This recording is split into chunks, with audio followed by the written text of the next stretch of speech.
these trickle-down economic government leaders, including the Supreme Court justices, which had nothing to do with policy, but they're going to promote higher tariffs. Remember, tariffs are going to protect American industry, but they keep prices higher. Remember, from the Progressive era, tariffs are good for American companies, but they make goods more expensive. So for the American middle class and working class, the average goods became more expensive, which again, these are protectionist barriers that are going to be put up all around the world, right? When England does it or when France does it, they're called retaliatory tariffs. So countries around the world are building these trade barriers, which in the short run don't have the effect, but in the long run, as prices stay high and we don't trade, the economy becomes very, very inefficient. When you take macro next year, you'll see that inefficiencies in the market cause long-term problems, which this will. It will result in a Great Depression. So the Supreme Court and the policymakers in the Republican governments were short-sighted in that, but they were very, very pro-business. So in that essay that you have that asks about is American business, the business of American government, you have Supreme Court justices being pro-business put on the bench. You have trickle-down economics. You have the first tariff was called the Ford-Macomber tariff.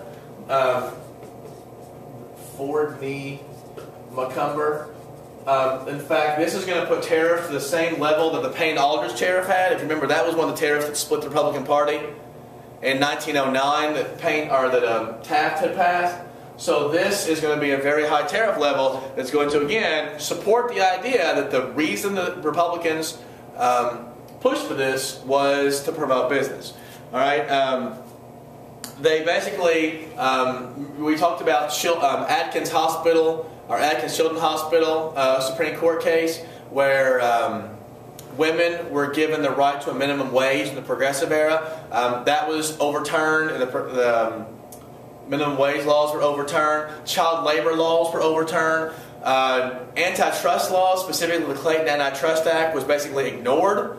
And all of these this is all evidence to suggest that there was a specific, direct focus on being pro-business, taking away regulatory layers to allow businesses to be more efficient and work as quickly as possible. But again, there were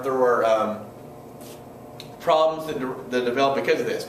We talked in the last week about Taylorism, right? Scientific management in manufacturing that's going to make these efficiencies even more. Mr. Fields, would you please call extension 21? Stop by whenever you want, though. Mr. Fields. Thank you all for working on a snow day. Mr. Fields was the cameraman.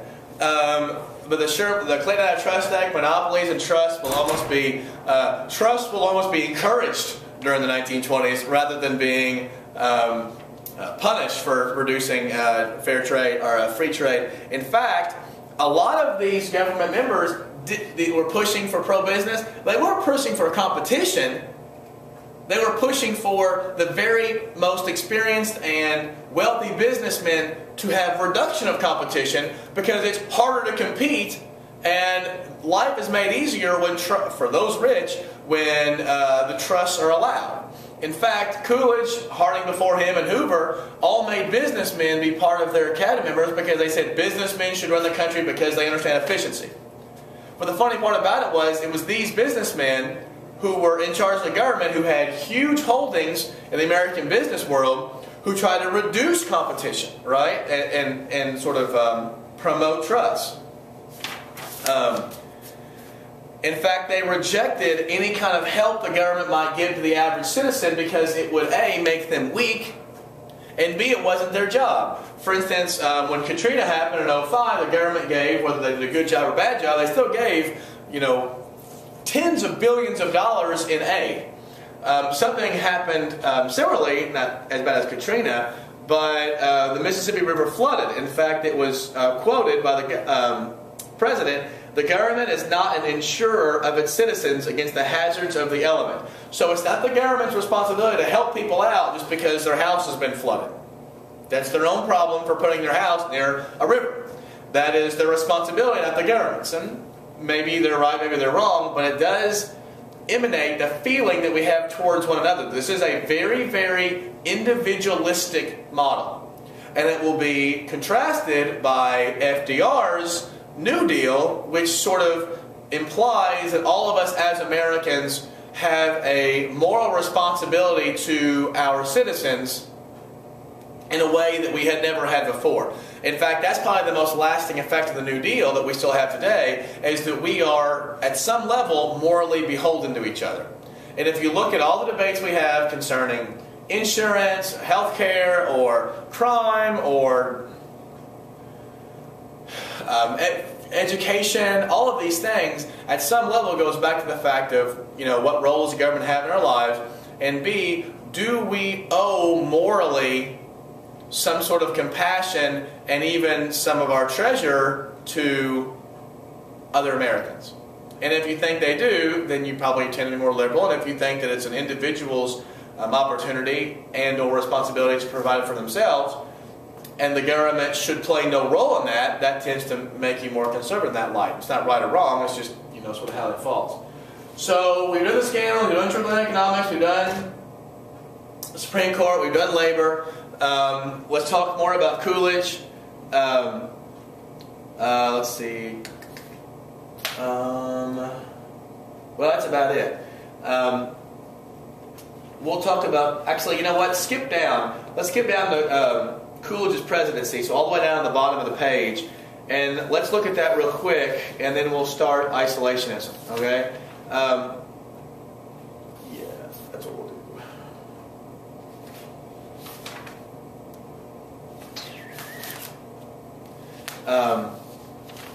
With Coolidge, he's going to carry on Harding's policies almost to the letter in terms of his pro-business stance.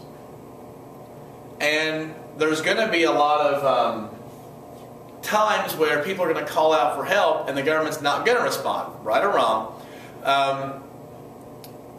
One would be the farmers. During the 19-teens, or the World War I really more specifically, and this has been on the test, during World War I, farmers were very, very well off. Farmers in America made lots of money for two reasons. Number one, because in Europe, they were fighting. And farmers, they were fighting on farmland, farmers were fighting themselves, and they needed more food. So America was producing food not only for themselves, but also for the European allies and their troops. And during World War I, the government paid farmers even more. In fact, they subsidized farmers for producing food. So World War I was a great time for farmers. But then when World War I ended, the government help went away and Europeans started feeding themselves again, and the prices bottomed out for American farm products. And so they were having to work twice as hard for half as much. And so for most Americans, the Depression started in the 30s. The 20s were a time of relative prosperity. Great prosperity for some. But for the 20s, farmers were already in depression. In fact, I asked my great-grandmother what the Depression was like, and she said, well, we were poor. She was a farmer. And I said, well, what was it like before the Depression? She said, well, we were poor then too. They didn't. A lot of farmers didn't even notice the Great Depression started. They just went from poor to still poor. And so you get a lot of people, especially, you can see this, especially in the South, calling for change. Many of you guys have heard of Muscle Shoals, although you probably don't realize you've heard of it. In the song Sweet Home Alabama, there's that part that says Muscle Shoals, it's got the swamplands. Well, in Alabama, there's an area called Muscle Shoals, and it floods a lot. And it's one of the poorest places at the time. And every time it would flood, they would ask the American government for help, right? Can we get some help here? Can we do something? And it was always denied, in the sense that it's not the president's responsibility to do this. Okay? And then, similarly, in the Midwest, specifically where they're making corn, wheat, beans, things like that, the prices were so low that the government farmers asked for help. And what they asked for was called a subsidy. And so basically I want to teach you what it means, and it's actually, today, we do this, and many people like it, many people don't. So let's say here's your farm, right? And you grow all this corn on your farm, and the price for this is very low. Everyone around you is, let me make sure I can see this. everyone around you is farming, and they're all making tons of corn, so the prices of the supply is high. So what they wanted, essentially, was the farmers wanted to be paid for not making as much, right? So not grow here, and what this would do is it would decrease the supply, right, which would increase the price. That was the goal, and they actually wrote a bill. The farm representatives and the farm congressmen wrote a bill called the McNary-Hagan bill. I think it's on your packet. The McNary-Hagan bill was calling for this. These are called subsidies. Today, farmers, especially in the Midwest, live on subsidies. These are huge portions of their income, and large farms specifically get them. They tend to make prices higher. In fact, they do make prices higher, and they limit the amount of food we have.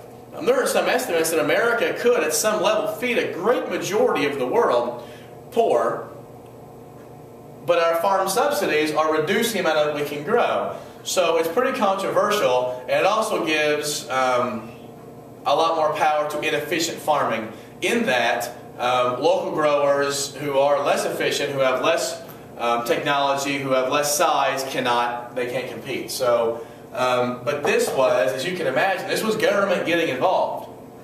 This was the government doing something, and so the McNary-Hagan bill was vetoed twice by Coolidge. And so you have Muscle Shoals and you have the McNary-Hagan bill both standing as evidence to support the idea the government is not going to help out the farmer just because the farmer's having, you know, a tough time, because that's his problem, right? In 1924, actually, if you flip your paper over, in 1924, Coolidge runs again against John Davis, and Coolidge wins by a big margin. In 28, we'll go to the election in 28. Actually, let's go back to 24. Remember Robert La Follette, the Progressives, former governor and senator from Wisconsin? He had was part of the